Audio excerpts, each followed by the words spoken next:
বিসমিল্লাহির রহমানির রহিম। আসসালামু আলাইকুম ওয়া রাহমাতুল্লাহি ওয়া বারাকাতুহু। আলহামদুলিল্লাহি ওয়াহদা ওয়াসসালাতু ওয়াসসালামু আলা মান লা নাবিয়্যা বা'দা আম্মা বা'দ।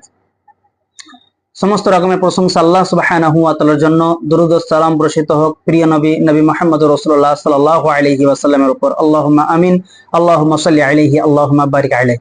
ব্রাদার ইসলাম, সবথেকে বড় জিনিস আমরা একটা জিনিস লক্ষ্য করি যে আমরা কেউ কিন্তু হঠাৎ করে বড় হয়ে যাইনি।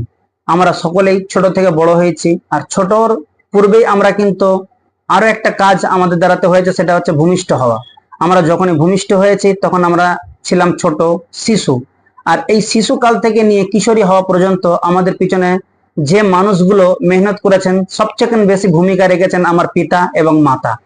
এই পিতা এবং মাতা আমাদের যতটা পরিমাণের খিদমত এবং আমাদের যতটা পরিমাণের স্নেহ ভালোবাসা দিয়েছেন, এই ভালোবাসা স্নেহ এবং তাদের যে খিদমত এবং তাদের যে শ্রম, এটা যদি আমরা হাজারো চেষ্টা করি, এমনকি নিজের পিঠের চামড়া দিয়ে যদি তাদের জুতো বানিয়ে দিই, তবু তাদের এই ঋণকে পরিশোধ করতে পারবো না।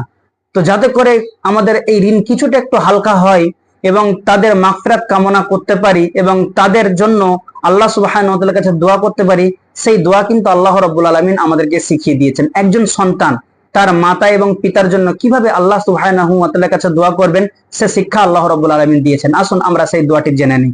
আপনি যদি দেখেন সূরা বনী ইসরাঈল 17 নম্বর সূরার 24 নম্বর আয়াতে স্পষ্টভাবে আল্লাহ রাব্বুল আলামিন শিখিয়ে দিয়েছেন যে একজন সন্তান কিভাবে তার পিতা মাতার জন্য দোয়া করবে। তো আল্লাহ রাব্বুল আলামিন বলছেন যে প্রত্যেকটা সন্তানের উচিত যে তারা যেন তাদের পিতা মাতার জন্য এই দোয়াটা পড়ে, রব্বির হামহুমা কামা রব্বায়ানি সগীরা। আবার বলছি, রব্বির হামহুমা কামা রব্বায়ানি সগীরা। এর অর্থ হচ্ছে যে হে আমার রব, ভালো করে বুঝবেন অর্থটা কি আপনি বলছেন এই দোয়ার মাধ্যমে আল্লাহ সুবহানাহু ওয়া তাআলাকে, যে হে আমার রব তাদের প্রতি দয়া করুন, হে আমার রব তাদের প্রতি দয়া করুন যেভাবে শৈশবে তারা আমাকে লালন পালন করেছিল। আপনি আল্লাহ সুবহানাহু ওয়া তাআলাকে যেন বলছেন আপনার পিতামাতার উপরে দয়া করার জন্য। আল্লাহ সুবহানাহু ওয়া তাআলাকে আপনি বলছেন যেন আপনার পিতামাতার উপরে আল্লাহ রাব্বুল আলামিন রহম করেন, চাই তেনারা বেঁচে থাকুন অথবা তেনারা পরলোক গমন করুন নাই কেন। আপনি এই দোয়াটা পড়বেন, উভয়ই জগতে কাজে লাগবে, ইহকাল এবং পরকালে। আল্লাহ সুবহানাহু ওয়া তাআলার কাছে দোয়া করি যে আল্লাহ তাবারাক ওয়া তাআলা আমরা যেন সকল সময় আমাদের পিতামাতাকে কেন্দ্র করে তাদের মাগফিরাত কামনা করে এবং তাদেরকে যেন আল্লাহ সুবহানাহু ওয়া তাআলার দয়া বেষ্টন করে রাখে, এই উদ্দেশ্যে নিয়ে আমরা এই দোয়াটি বেশি বেশি করে পড়তে পারি। সে তৌফিক তুমি আমাদেরকে দান করো, হে আল্লাহ রাব্বুল আলামিন। আসসালামু আলাইকুম ওয়া রাহমাতুল্লাহি ওয়া বারাকাতুহু।